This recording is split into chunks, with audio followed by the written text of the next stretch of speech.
Ladies and gentlemen, seekers of truth and champions of justice, welcome back to another unforgettable story from your one and only a one-story teller, where reality hits harder than fiction, and every tale is built to ignite your spirit.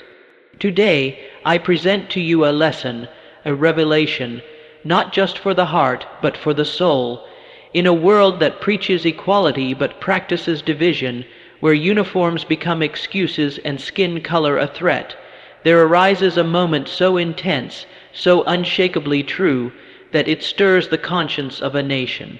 It is said by wise men that adversity does not build character, it reveals it, and in this true, soul-piercing account, we witness the fiery unveiling of injustice against a child who dared to speak truth. And the storm that followed when that truth was silenced. This is not merely a story. It is a call to arms, a strike of thunder against the walls of ignorance, a blueprint for transformation. For when they threw an innocent black girl to the ground for speaking her truth, they didn't know that truth walked in combat boots, wore the stars of valor, and was about to arrive on the battlefield. So lean in, hold tight, and prepare yourself, because what happens next begins when a young girl walks home from school carrying nothing but her backpack, and a name that would shake the very ground beneath her oppressors. 14. Old Amina Carter had always known what it meant to stand out. Living in the predominantly white suburb of Glenridge Hills, she'd felt the eyes on her for as long as she could remember. The tight stairs at the grocery store, the subtle crossing of the street when she walked by, the way security guards at the mall suddenly grew alert when she entered, all of it was part of the invisible weight she carried. But that Monday morning, Amina felt unusually light. The sun had just started to rise, painting the sky with hues of orange and soft pink. Birds chirped above the neatly trimmed hedges that lined the sidewalks of her neighborhood, and there was a slight breeze in the air. She wore her favorite hoodie, navy blue with a stitched emblem of a panther and jeans. Her backpack bounced slightly on her shoulder as she hummed a tune her little brother had been singing at breakfast. Her father had returned home from deployment the night before. He hadn't been able to say much. He never could, not with the kind of missions he went on. But his eyes had said everything. When he hugged her, it was the kind of embrace that made the world fall away. The strength of his arms around her, the pride in his gaze, it stayed with her as she walked. She felt protected, empowered. As she rounded the corner near Pine Grove Avenue, the atmosphere changed. The corner store's parking lot, usually empty at that hour, had a Glenridge Hills police cruiser parked out front.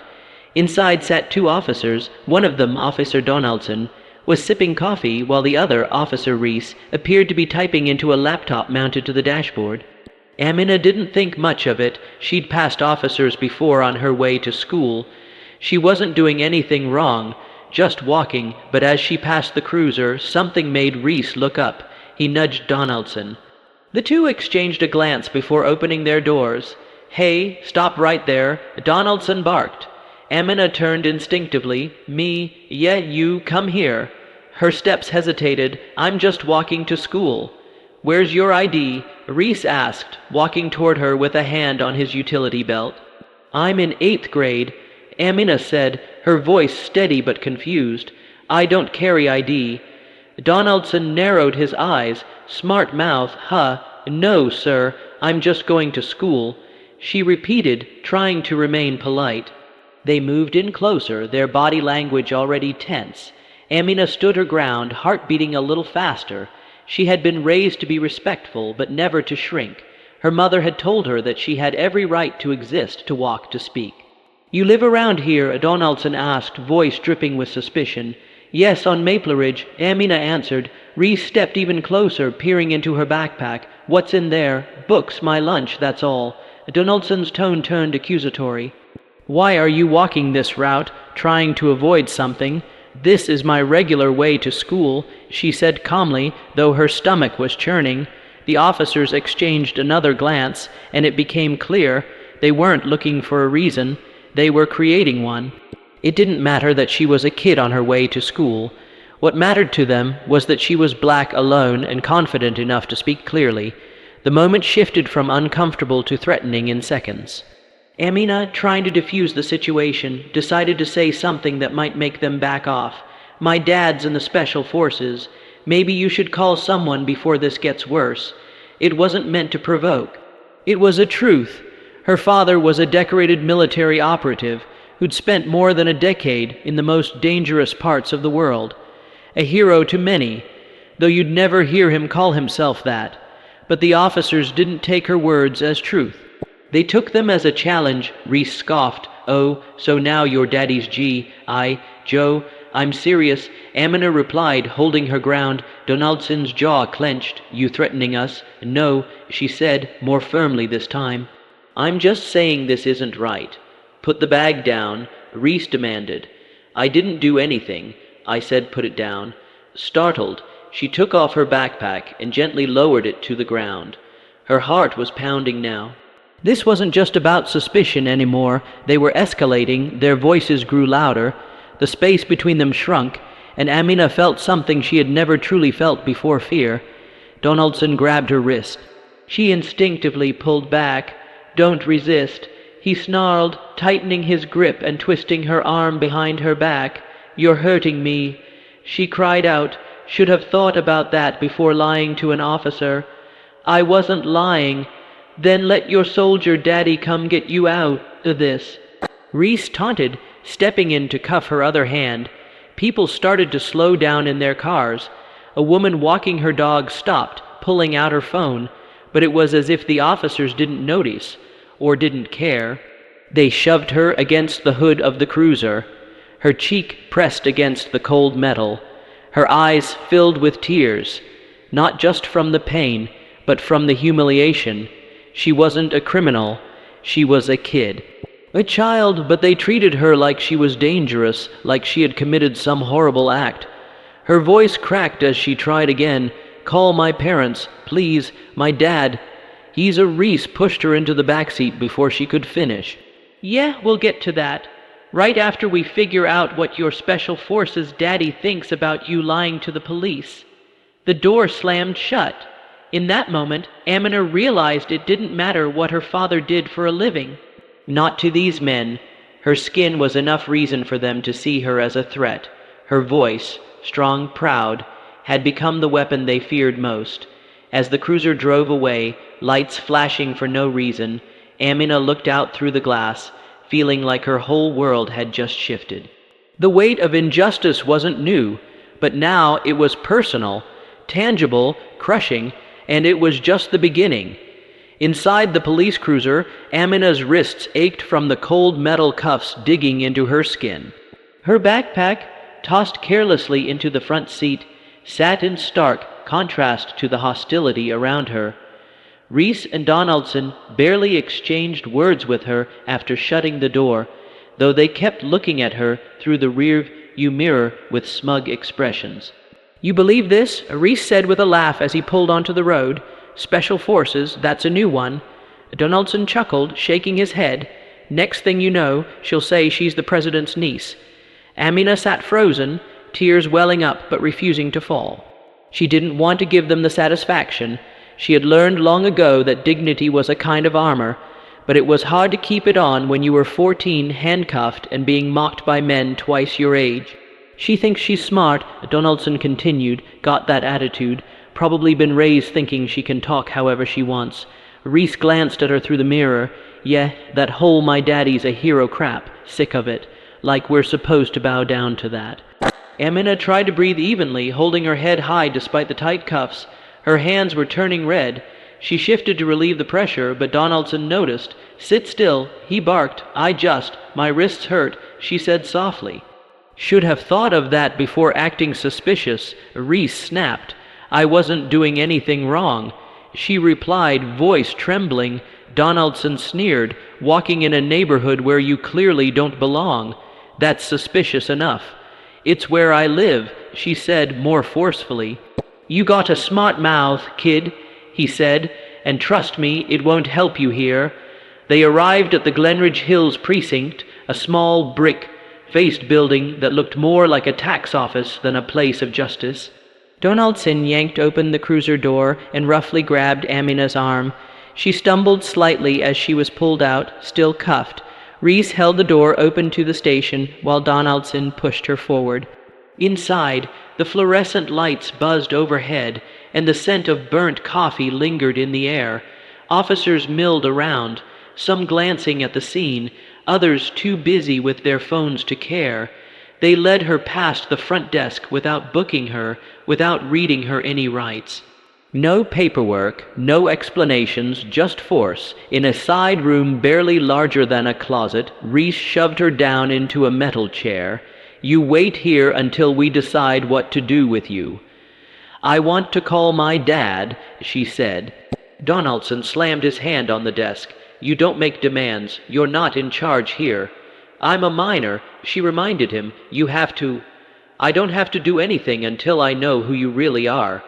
"You never even asked my name," Amina said, blinking hard to stop the tears. Reese smirked. "You don't get to play the victim. You think because you're young and black you get a pass. You think that scares us." Donaldson circled the room like a predator sizing up prey. "This is what's wrong with kids today, running their mouths, thinking they can get away with anything. You need a lesson in respect." She looked up, meeting his eyes. Respect goes both ways. For a moment, the air thickened with tension. Donaldson's eyes narrowed, and for a second, Amina wasn't sure if he was going to hit her. Instead, he turned and laughed bitterly. "You've got some nerve." Reese chimed in again. "Let's run her through the system. Bet she's got a record already." They left her there, cuffed to the chair, the cold metal biting her skin, surrounded by the buzzing lights and faint murmurs of indifference from outside. Amina sat motionless. She knew the world could be unfair, but this was more than injustice. It was humiliation. A raw, brutal power trip for two men who had nothing better to do than flex authority over a defenseless child. Every second in that chair stretched endlessly, her body aching from being restrained. Her spirit, however, refused to break. Outside the station, the woman who had stopped to record the incident earlier a mess, Dana Holloway, was already dialing a number from the back of her business card. Dana had been walking her golden retriever, Max, when she saw the entire confrontation unfold. She had lived in Glenridge Hills for 20 years and had seen too many things brushed under the rug. But this time, she had video. And she had a name, Amina Carter. She'd heard the girl say it clearly. Dana happened to know her parents, especially her father, through a local community event last summer where Colonel Nathaniel Carter had been invited as a guest speaker. The man was a commanding presence, calm, composed with a razor, sharp mind and a protective nature that radiated from him. She didn't have his direct number, but she knew who did. Yes, Angie Wallace, principal of Glenridge Middle School. Dana pulled out her phone, called the school office, and within 5 minutes had a text from Angie with the colonel's number, labeled emergency contact only. Dana didn't hesitate. She pressed the call icon. The line rang once, twice. "Colonel Carter," came the deep voice on the other end. "Colonel, this is Dana Holloway. We met at the town hall last year. You may not remember me, but I have urgent news. Your daughter, Amina, has been taken by the police. I saw it happen just now outside the corner store on Pine Grove." There was silence. Then, a calm, icy voice, "Tell me everything you saw." Dana quickly recounted the entire event, how Amina had been stopped, questioned, how the officers escalated things, and how she'd been thrown into the back of the cruiser. Dana's voice trembled as she recalled the look on the girl's face.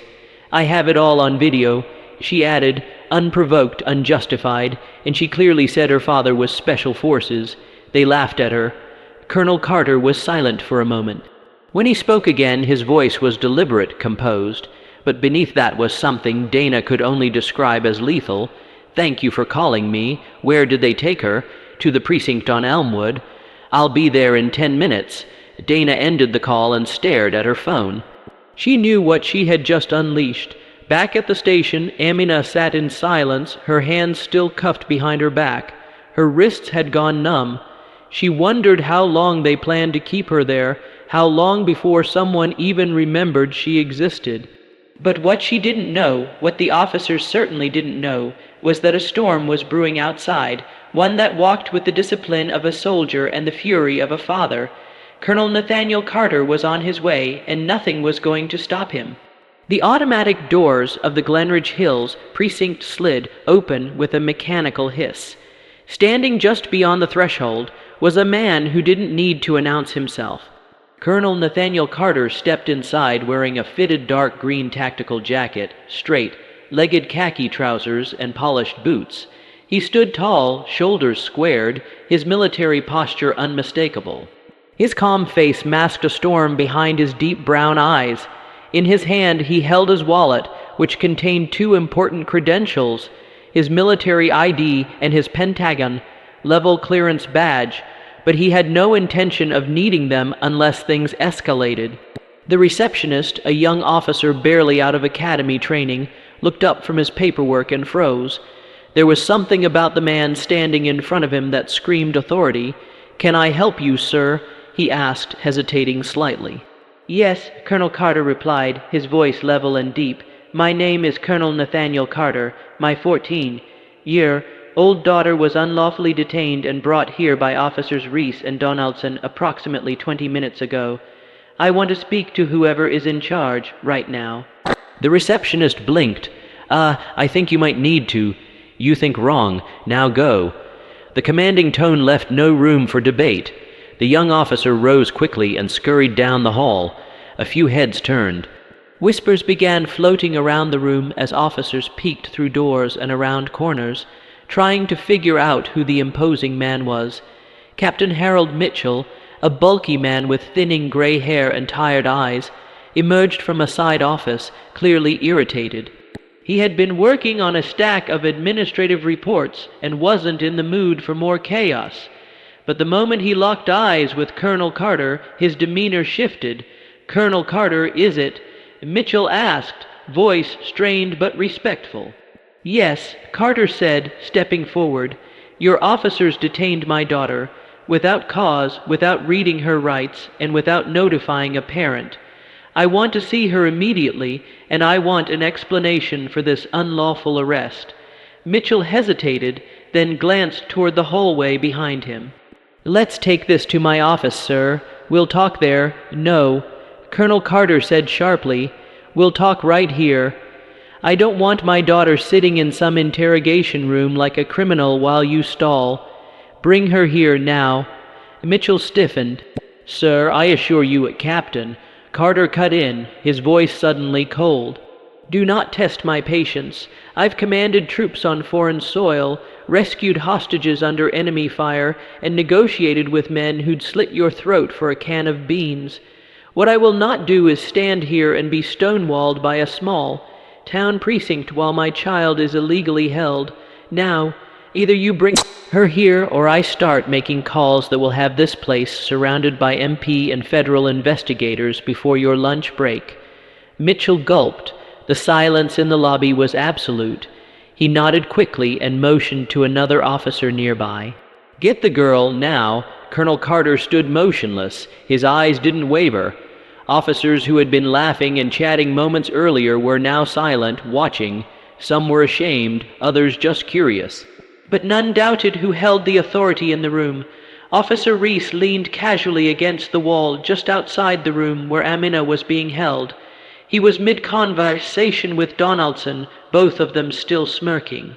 "Bet she's crying by now," Donaldson said, sipping coffee. "Serves her right," Reese responded. "Another mouthy kid thinking the world owes her something." They both looked up as a young officer rushed past them, pale face. "What's going on?" Donaldson asked. "Captain wants the girl brought up front immediately." The officer replied, "Her father's here, and he's pissed." Reese scoffed. "Let him be. Probably just some headed dad trying to scare people." The officer paused. "He's Special Forces, Colonel Nathaniel Carter." That made both men freeze. The coffee cup slipped slightly in Donaldson's hand.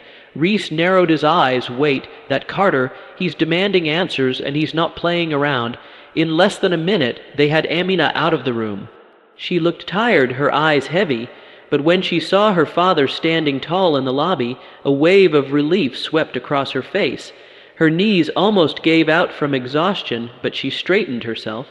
She had held on for this moment. Colonel Carter stepped forward. "Amina," he said gently, placing a hand on her shoulder, "are you hurt?" She shook her head, eyes tearing up. "No, Daddy, they treated me like I was nothing." His jaw tightened. He turned back to the captain. "I want names, I want reports, and I want footage, now." Captain Mitchell gestured hastily. "We're retrieving the body cam footage now, Colonel. I'm sure this is a misunderstanding." But before anyone could move further, Dana Holloway stepped through the doors, phone in hand. She had made her way to the precinct not long after making the call and had uploaded the video to a secure drive. She approached Colonel Carter calmly. "Sir," she said, "I was there. I recorded everything. Your daughter did nothing wrong. They mocked her, grabbed her, cuffed her. I have the video." Colonel Carter turned to her with a nod. "Thank you, MS. Holloway, Dana Holloway. MS Holloway, may I?" She handed him the phone. Carter watched the video silently, Amina calmly explaining who she was, the officers snickering, then forcibly detaining her. The camera caught every word, every unjustified action, every insult. He turned the phone toward Captain Mitchell, playing the part where Reese said, "She thinks she's smart, probably been raised thinking she can talk however she wants." Mitchell's face turned red. "Care to explain?" Carter asked. I had no idea," the captain stammered. "You do now." By this time, more senior officers had appeared. Whispers of a formal complaint were buzzing in the background. A few took one look at the footage and started discreetly backing away, realizing things were about to explode. Carter turned to Reese and Donaldson, who stood at the edge of the lobby, pale as ghosts.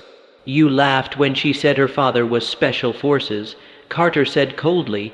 "Now you realize I am." Reese opened his mouth. "We were just following protocol." "No," Carter said, stepping forward. "You weren't. You ignored her rights. You failed to identify yourselves properly. You didn't notify a parent. You didn't book her, read her rights, or log the arrest. You mocked her. You detained a minor without probable cause." The captain tried to interject. "Colonel, we'll handle this internally, and no," Carter said again, "you'll handle this publicly. There will be a record, and you'll explain to the town why 2 of your officers decided a 14-year-old black girl didn't deserve basic human decency." By the time Colonel Carter finished addressing the precinct, Dana Holloway had already stepped outside. Her fingers were shaking, not from fear, but from adrenaline. What she had captured was not just a routine police interaction. It was an injustice unfolding in real time, and she knew the world needed to see it. She uploaded the full clip to her social media with a short caption. "This is what happened when a 14-year-old black girl told cops her dad was in Special Forces. Watch until the end." The video began to spread almost instantly. Within minutes, her notifications were flooding with comments, shares, and reactions. By the time she drove away from the station, her phone was buzzing non-stop. Influencers began retweeting it. Journalists reached out for interviews. The footage was raw, undeniable, and chilling. That evening, national media outlets started picking it up. A clip of Amina's calm voice being mocked, the officers' cruel laughter, and their unnecessary use of force became the center of outrage. News anchors debated the implications of racial profiling, abuse of authority, and the erosion of trust between communities and law enforcement. Headlines flared across major networks. "Black teen detained after mentioning her dad's military rank. Outrage follows." Special Forces colonel confronts cops after daughter is targeted. Bodycam footage. Bystander video reveals shocking treatment of teen girl. The footage aired across primetime segments. Commentators called the actions of the officers reckless, inhumane, and an abuse of badge privilege. Civil rights attorneys analyzed the legality, while military veterans voiced their disgust. Online, thousands of servicemen and women posted under hashtags like #RespectHerRank and #Justice for Amina, expressing how appalling it was that the daughter of a decorated officer, let alone any child, could be treated this way. Even within police departments around the country, The video stirred quiet discomfort. Officers who had daughters of their own shared the post and expressed outrage. Some police chiefs released statements condemning the conduct shown. Dana's video had done something powerful. It bypassed red tape, courtrooms, and quiet settlements. It lit a fire directly in the public's view. Reporters gathered outside the Glenridge Hills precinct by morning, asking tough questions. Camera crews jostled for position. Has the department placed the officers on leave? Will there be a formal apology? Why wasn't the arrest reported properly? Captain Mitchell, overwhelmed, tried to keep things contained, but the media attention was relentless. Colonel Carter, meanwhile, wasn't one for flashy press statements, but when CNN requested an interview and offered to platform Amina's story unedited, he agreed. Standing beside his daughter, who wore a plain hoodie and soft braids tucked behind her ears, he spoke with the dignity of a father and the resolve of a soldier.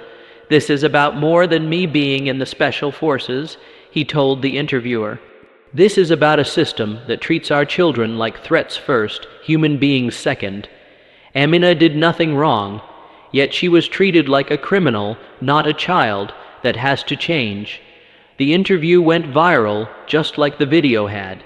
Viewers were struck by Amina's quiet strength, how she didn't cry on camera or tremble, how she just stared straight ahead, speaking with calm precision when asked what happened. "I just wanted to go home. I told them who my dad was because I thought they'd believe me. Instead, they laughed." The world didn't just hear her story, they felt it. It became a national discussion on race, respect, and policing culture. The firestorm had begun, and it was too big to suppress now. Within 48 hours of the video's viral explosion, Glenridge Hills Police Department was in full damage control mode. The phones at the precinct rang non-stop. Citizens from as far as New York, Chicago, and Los Angeles called in demanding accountability. Protesters had already begun to gather outside, holding signs that read "Justice for Amina," "Accountability now," and "Fire racist cops."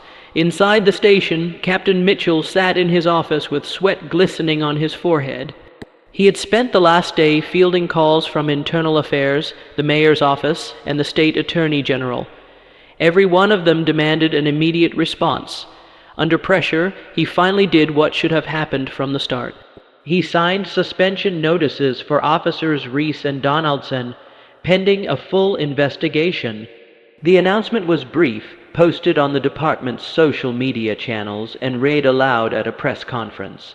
As of this morning, officers Reese and Donaldson have been placed on administrative leave pending a full review of their conduct during the recent detainment of a minor. Glenridge Hills Police Department does not tolerate misconduct or abuse of authority, but it wasn't enough for the public, not anymore. The footage had left too deep a scar, and people wanted justice, not just protocol. Civil rights groups rallied for charges. Petitions circulated online demanding the officers be fired, their badges revoked, and their pensions withheld. Meanwhile, more scrutiny was brought to previous complaints made against the two officers. Reporters dug through public records and uncovered at least 4 past misconduct allegations filed against Officer Reese, all previously dismissed without action. An old complaint from 2 years ago, where a Latino teenager claimed he was harassed during a routine stop, suddenly came to light. The teenager's mother, seeing the viral video, came forward again, emboldened by Amina's case. Former precinct employees began speaking anonymously to journalists, sharing that both Reese and Donaldson had a history of targeting minorities and often bragged about making examples of mouthy kids. Their own colleagues weren't all surprised. One officer, under the condition of anonymity, stated it was only a matter of time before they pushed it too far. "I just didn't think it'd be with a Special Forces colonel's daughter." The city council called an emergency meeting during which Glenridge Hills mayor issued a formal apology to the Carter family. In front of cameras, she said, "We failed this young girl, and we failed our citizens. The actions of these officers were unjustified and inexcusable." Still, Colonel Carter remained composed. He didn't gloat, didn't issue angry statements. His focus was on Amina's well-being. When asked by reporters what justice would look like, he replied simply, "That my daughter is never afraid to speak the truth again, that no child is." Reese and Donaldson, meanwhile, found themselves under intense pressure. Friends distanced themselves, their families faced online backlash. Both men lawyered up, but public opinion had turned sharply against them. Every news segment, every new tweet, every fresh op-ed condemned their actions. They were no longer just local officers. They were national examples of a broken culture. Their suspension quickly turned into internal disciplinary hearings. The department, under scrutiny from higher authorities, couldn't sweep it under the rug anymore. The evidence was overwhelming. Multiple state agencies had launched independent reviews. It was no longer a question of if they'd be terminated. It was a matter of when. News of Colonel Carter's confrontation with the officers, and the events leading up to it, didn't just echo across civilian channels. It reached military circles swiftly and struck a deep chord. Within days, the Pentagon had received dozens of internal memos, emails, and statements from both active duty personnel and retired officers who were outraged not just by the racial profiling, but by the utter disrespect shown toward a family that had given so much to serve their country. Colonel Carter wasn't just another soldier. He was a decorated Special Forces leader with multiple tours and commendations. That a man of his stature had to confront street-level discrimination just to protect his daughter was unacceptable. General Thomas Caldwell, head of Special Operations Command, issued a rare public statement. He didn't mince words. "Colonel Carter represents the highest values of our military: honor, service, and integrity. It is disturbing and heartbreaking that his daughter had to suffer the humiliation and fear of being treated as a criminal for simply speaking the truth. This is not the country we fought for." His words resonated. Veterans groups began to speak out, many sharing their own experiences of returning home to systems that treated them like outsiders despite years of service. Military forums online lit up with support for the Carter family. Service members changed their profile pictures to Amina's face, added military, themed hashtags supporting her, and posted side-by-side images of Carter in uniform and the video of Amina on the ground. The message was clear: enough was enough. One viral post by a retired Marine simply read, "If the daughter of a Special Forces colonel isn't safe from this kind of abuse, none of our children are." The Department of Defense, while usually refraining from commenting on civilian matters, launched an internal review of how its service members and their families were being treated by local law enforcement nationwide. Several lawmakers who sat on the Armed Services Committee called for congressional hearings. If our military families aren't respected at home, we have a national crisis of character, said Senator Maria Ortiz, herself the daughter of a Korean War veteran. Back at Fort Braddock, where Colonel Carter had been stationed for much of his career, his commanding officer called an all-hands meeting. He addressed not only the issue of Amina's mistreatment, but the broader cultural impact it had triggered. "This isn't just about one girl or one bad interaction. This is about the fabric of justice and how we treat those who uphold it." Amina, still recovering from the emotional storm, received dozens of letters and care packages from military families all over the country. Some were from children who saw her as brave and strong. Others were from parents apologizing on behalf of a nation that should have done better. One letter from a Navy pilot read, "You didn't just speak up for yourself. You spoke up for all our daughters." Colonel Carter, though humbled, remained focused. He attended military conferences and strategy briefings as usual, but behind the scenes, he began coordinating with civil rights attorneys and veterans groups. A coalition was forming, one that bridged uniform and civilian life. They called for the introduction of new legislation that would mandate law enforcement sensitivity training around veterans' families, including protocols when interacting with children of service members. Military-affiliated news outlets picked up the story, giving it continued visibility. Articles titled "Courage Under Fire," "A Soldier's Fight at Home," and "A Father's Honor, a Daughter's Pain" circulated widely. Many service members began pressuring their local police departments to engage in dialogue, using the Carter incident as a catalyst. As the public outrage surged, the military's response acted as a magnifying glass, highlighting not just the failure of the Glenridge Hills officers, but the broader need for respect, reform, and a redefinition of what it means to protect and serve in a country made up of diverse families, including those who risk everything for its safety. In the weeks that followed the media storm, Glenridge Hills, once a quiet and divided suburb, began to shift. What started as a horrific incident of racial profiling had evolved into a moment of reckoning and transformation. The town couldn't look away from what had happened. They had watched the video, heard the trembling voice of Amina trying to explain herself, and seen the raw anguish on the face of her father. It left a mark that wouldn't fade quickly. At first, the protests were tense. Crowds gathered outside City Hall and the police station, chanting for justice. But something began to change when neighbors who had never marched before joined in, mothers pushing strollers, veterans in uniform, elderly residents holding hand-painted signs. They weren't there for politics. They were there for Amina. Schools initiated town hall meetings. Teachers began reevaluating how they handled diversity discussions. The local high school launched a new program centered around cultural understanding and civil rights education, and they invited Amina to speak. Her words, spoken softly but confidently, brought some to tears. "I'm not here to be famous," she told her classmates. "I just want to live in a place where I can walk home without fear." Local churches held joint services, welcoming people of all backgrounds. Synagogues, mosques, and temples participated in interfaith rallies to promote unity. One Sunday morning, a community picnic was organized in Amina's honor. People brought food, shared stories, and signed a mural that read, "We stand with Amina." More than symbolic gestures, real changes followed. The city council passed a new measure requiring all law enforcement officers to undergo monthly training in bias awareness, de-escalation tactics, and youth interaction protocols. A civilian oversight committee was formed, with Amina's mother elected as a board member. Colonel Carter, while initially hesitant, agreed to help train officers in leadership and cultural competency. Small businesses began displaying justice, respect, equality posters in their windows.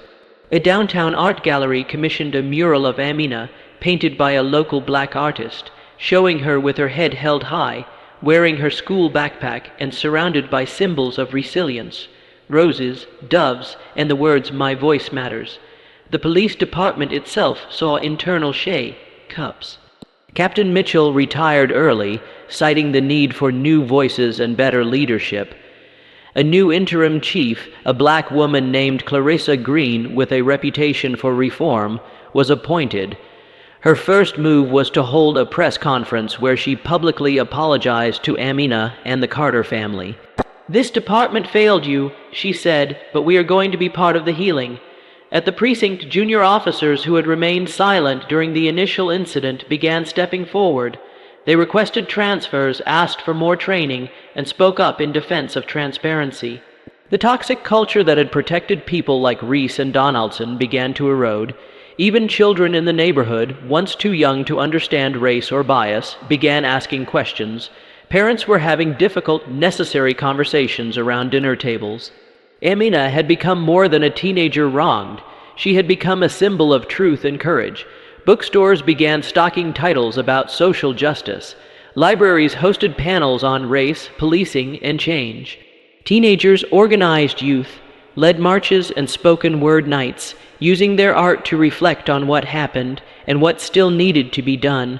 Colonel Carter watched it all unfold from a quiet distance. He didn't need parades or praise. He needed to know that the stand he took, the uniform he wore, the battle he fought not on foreign soil but right at home, meant something, that his daughter's strength had not only shaken the system, but helped rebuild it from the inside out. And so, dear listeners, let this not merely be a story you hear, but a cause you carry, because in the face of injustice, silence is not golden, it is betrayal.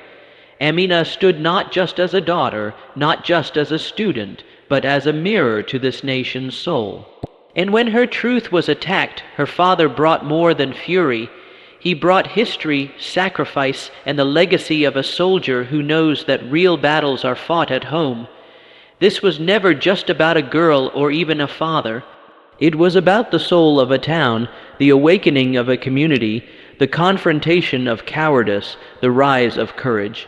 Let the lessons ring. Stand for what is right even if you stand alone, because truth has a spine, justice has a voice, and real change is born from the fire of indignation married to the light of action. Remember this: the forces of hate crumble when confronted by the unwavering discipline of a man trained to serve, and the indestructible spirit of a daughter who dares to speak her father's name. This is the power of unity, the power of truth, the power of you, because if one voice, just one, can turn the tide, imagine what we can do together.